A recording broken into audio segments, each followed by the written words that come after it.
ಕರ್ನಾಟಕದ ವಿಧಾನಮಂಡಲದ ಇತಿಹಾಸದಲ್ಲಿ ಸರ್ಕಾರದ ಧೋರಣೆಯನ್ನು ಖಂಡಿಸಿ ವಿಧಾನಸಭಾ ಅಧ್ಯಕ್ಷರು ತನ್ನ ಪೀಠದಿಂದ ಹೊರಗೋಗಿರುವಂಥದ್ದು ಇವತ್ತು ಸದನದ ಇತಿಹಾಸದಲ್ಲೇ ಒಂದು ದೊಡ್ಡ ಘಟನೆ. ಸಭಾಧ್ಯಕ್ಷ ಪೀಠ ಎಷ್ಟು ಗೌರವದ ಪೀಠ ಅಂತ ನಮಗೆಲ್ಲರೂ ಕೂಡ ಗೊತ್ತಿದೆ. ಸರ್ಕಾರದ ಉತ್ತರಗಳು ಸಮರ್ಪಕವಾಗಿ ಬರ್ತಾ ಇಲ್ಲ ಅನ್ನುವಂಥ ಮಾತನ್ನ ಸದಸ್ಯರು ಬೇರೆ ಬೇರೆ ಸಂದರ್ಭಗಳಲ್ಲಿ ಕಳವಳವನ್ನು ವ್ಯಕ್ತಪಡಿಸ್ತಾನೆ ಇದ್ರು.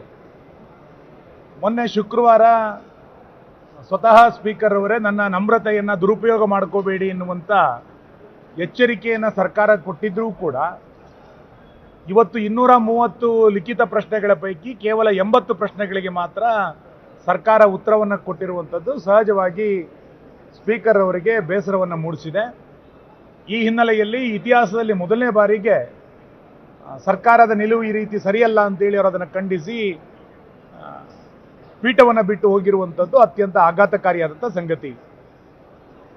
ಸರ್ಕಾರಕ್ಕೆ ಸದನದ ಬಗ್ಗೆ ಗೌರವ ಇದ್ದರೆ, ಸಂವಿಧಾನದ ಬಗ್ಗೆ ಗೌರವ ಇದ್ದರೆ, ಸದನದ ನಡವಳಿಕೆಯ ಬಗ್ಗೆ ಗೌರವ ಇದ್ದರೆ ಮುಖ್ಯಮಂತ್ರಿಗಳು ಸ್ವತಃ ಇದಕ್ಕೆ ಪ್ರವೇಶ ಮಾಡಿ ಪ್ರಶ್ನೆಗಳಿಗೆ ಉತ್ತರ ಕೊಡೋದು ಅಷ್ಟೇ ಅಲ್ಲ, ಸದನವನ್ನು ಮಂತ್ರಿಗಳು ಯಾವ ರೀತಿ ಗಂಭೀರವಾಗಿ ತೆಗೆದುಕೊಳ್ಬೇಕು ಮತ್ತು ಅಧಿಕಾರಿ ವರ್ಗ ಯಾವ ರೀತಿ ಗಂಭೀರವಾಗಿ ತೆಗೆದುಕೊಳ್ಬೇಕು ಅನ್ನೋದನ್ನು ಮುಖ್ಯಮಂತ್ರಿಗಳು ಇವತ್ತು ಸ್ಪಷ್ಟಪಡಿಸಬೇಕಾಗತ್ತೆ.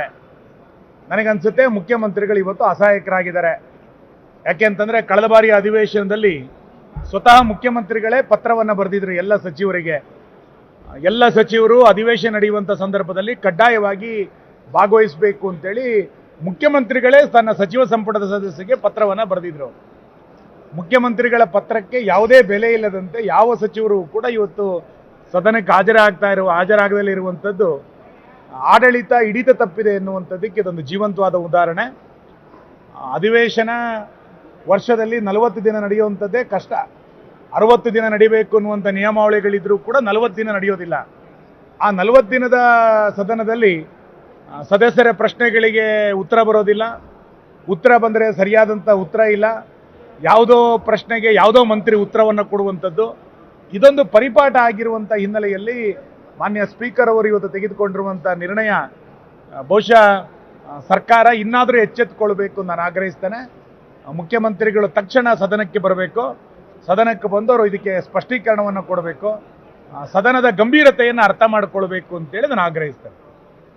ನಿರ್ಭೀತ, ನಿಷ್ಪಕ್ಷಪಾತ, ವಿಶ್ವಾಸಾರ್ಹ ಸುದ್ದಿಗಳಿಗೆ ಮತ್ತೊಂದು ಹೆಸರಾಗಿರುವಂತ News18 ಕನ್ನಡ ಈಗ ಆಪ್ನಲ್ಲೂ ಲಭ್ಯವಿದೆ. ದಯವಿಟ್ಟು ಇಲ್ಲಿರುವಂತ QR ಕೋಡ್ ಸ್ಕ್ಯಾನ್ ಮಾಡಿಕೊಂಡು ಆಪ್ ಡೌನ್ಲೋಡ್ ಮಾಡೋದಕ್ಕೆ ಮರಿಬೇಡಿ. ನಿಮ್ಮ ಬೆಂಬಲ ಹೀಗೆ ಸದಾ ನಮ್ಮೊಂದಿಗಿರಲಿ. ಧನ್ಯವಾದ.